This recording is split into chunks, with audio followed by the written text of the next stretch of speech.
Hello everybody and welcome to lesson 1 of History Week, and our lesson today is called Lionheart. How exciting, eh?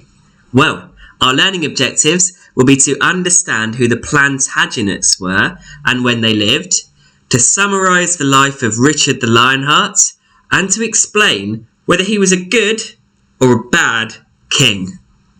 Okay, what I want you to do first is write down the date and underline it, and then write down the LO and underline it. And our LO is to understand who the Plantagenets were and when they lived. So take your time with that and then unpause the video when you're ready to start the lesson. We'll have a look in 3, 2, 1. Okay, thinking time. We're going to think together. If someone is called Lionheart, what do you think that means about that person? What do you think if they're Lionheart? Okay, what I want you to do is go about 5 lines down from your LO, write the word Lionheart, put a circle around it, and then put some words around it, like a mind map, about what you think that means. I'll show you what I think it means in 3, 2, 1. If you haven't paused already, come up with some ideas. Pause me, because I'm about to show you what I wrote, and you can add some of my words too. So I'll show you mine in 3, 2, 1.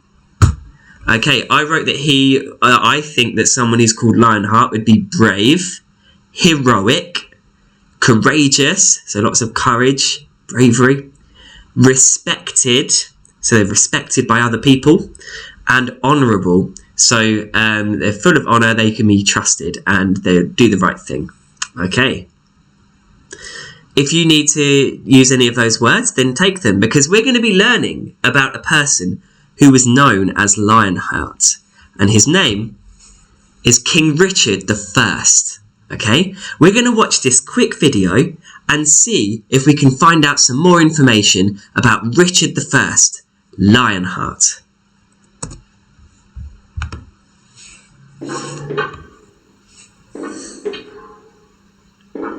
Since the defeat of England by the Normans in 1066, every king who sat upon the throne had been detested by his conquered subjects, who loathed and resented their foreign rulers.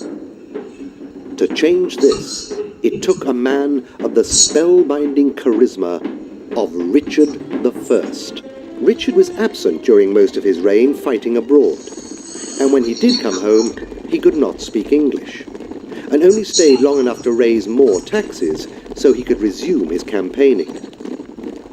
Yet despite this, he was universally adored and became a folk hero to his people, even crossing into the world of mythology as a symbol of hope and goodness in the legendary tales of Robin Hood. In unravelling fact from fiction regarding the man nicknamed the Lionheart because of his bravery, historians have taken differing views of him. In the 19th century, Bishop Stubbs decided he was a bad king. His ambition was that of a mere warrior. He would fight for anything whatever, but he would sell everything that was worth fighting for. Yet in this century, Barlow, the English medievalist, declared him a great man. Perhaps too great a man, shrewd in politics and also capable of diplomacy on a grand scale. Okay, so that's what we now know about Richard I. Did you hear it though? Did you hear which character from our reading was mentioned in the video? I wonder. Because it was Robin Hood. Yes, the stories of the legendary Robin Hood are believed to have come from the time that King Richard I, Lionheart, was King of England. Okay, now the questions that we're going to answer today are: why was King Richard called Lionheart? Was he a good king or a bad king? And should Robin trust him?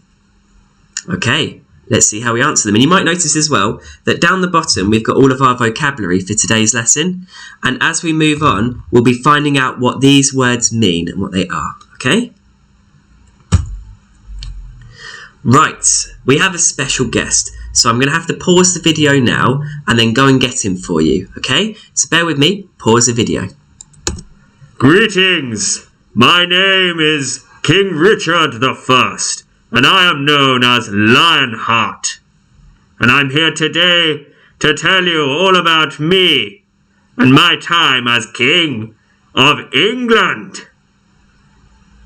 My royal house was the Plantagenets, and we ruled all of England from 1154 until the year 1485. That's over 300 years of ruling this country.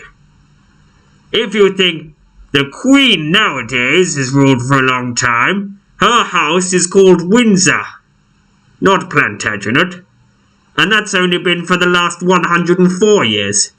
My house, Plantagenet, ruled for over 300 years. There were 14 of us Plantagenet kings, and the second was a man known as Lionheart, and that's me, King Richard I. Look at my crown. I became king in 1189. Now, you're going to have to use the information that I tell you to fill in the gaps and put into your books. Understand? Yes. So, we've got all our words we need here to put into these gaps. The where the royal house had ruled from until There were Plantagenet kings, and the second was a man known as He became king in 1189. I give you that bit at the end there. That's good of me, isn't it? So look, as well, we've covered what Plantagenets are, royal house, and what Lionheart is, that's me, and then we've got some other bits to carry as we go on through the video, okay? So what you'll have to do is you'll have to fill in the gaps, and if you want to check your answers, you need to go back a slide, okay? And then to when I was talking about me. Right. I hope that's all clear. Good luck on your task, and do it for King Richard I and for England. Wow, did you see that? This King Richard I came in and told us all about himself. It's fantastic. We are honoured to have him. Right, let's see what you got then. So I would say, I haven't filled it in for you, but I'm going to read it out of what you should have got, okay? The Plantagenets were the royal house that ruled England from 1154 until 1485. There were 14 Plantagenet kings, and the second was a man known as King Richard I. Okay? Or Lionheart King Richard I. He became king in 1189. Let's move on. Okay, he's left us some questions here. He says, when did I become king? What was my royal house called? What was my nickname? And can you draw my coat of arms, which is this badge here that would be sewn onto the soldiers of King Richard I. Okay, pause the video now and give those questions a try, and then we'll go through the answers. And we'll go through the answers in 3, 2, 1. Right, so 1189, Plantagenet, Lionheart, and there is the coat of arms. See if you've got anything that looks a little bit like that. Perfect, let's move on. Okay, here are some more facts about King Richard I. He only spent 7 months of his 10-year reign in Britain. The rest of the time he was fighting battles in France and with the Crusades. He could not speak English. He only spoke French. The only time he spent in England was to raise money for the Third Crusade by selling lands and raising taxes for the poor. So it looks like he only came to England to get money out of England so he could go off battling and fighting for things. Crazy. Okay, what were the Crusades then? Because that's one of our words down here. Well, the Crusades, there were holy wars between Christian and Muslim soldiers, and they would go to the Middle East to, if you heard of Jerusalem, you might have done if we've done Christianity and RE, they would go there and they would fight over the Holy Lands to see which religion was the one who should be in the Holy Lands. And that was the Third Crusade that King Richard led all of the Christian soldiers in Europe, and they were all known as Crusaders. He left his unpopular brother Prince John in charge of England. Not many people liked him. And when he was captured, this is King Richard, in the Crusades and put in prison, Prince John claimed the throne, so that's the seat that the king sits in 1193.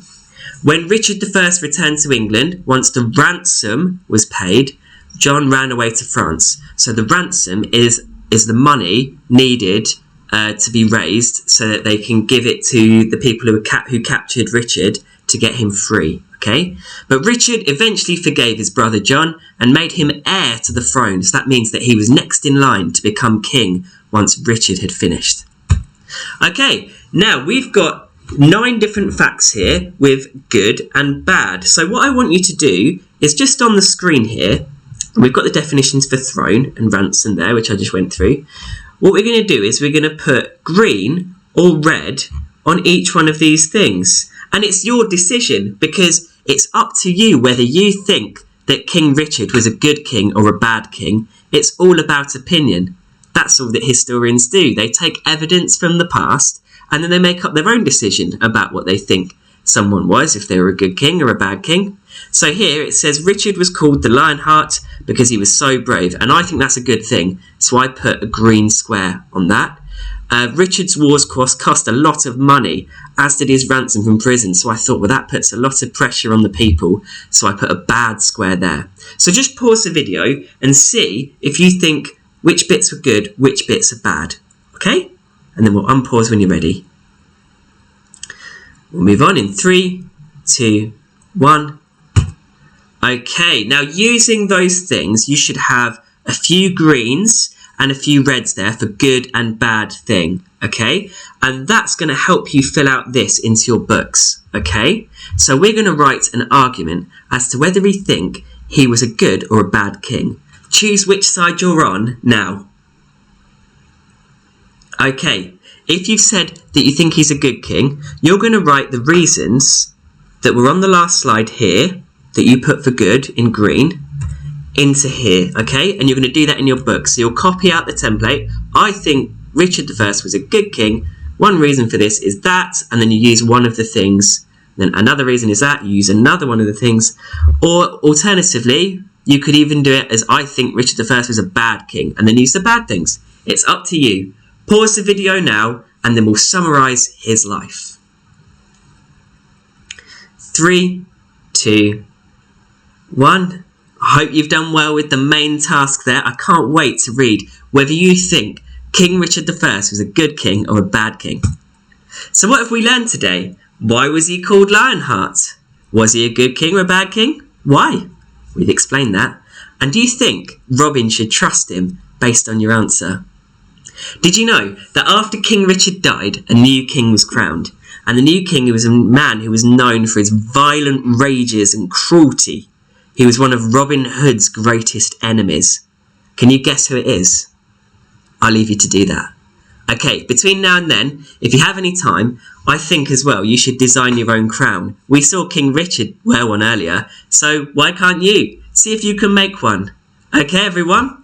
Brilliant work again, and I will see you tomorrow for more history, where we'll look at the life of King Richard III, first, and the Plantagenets. Well done, everyone. Bye-bye.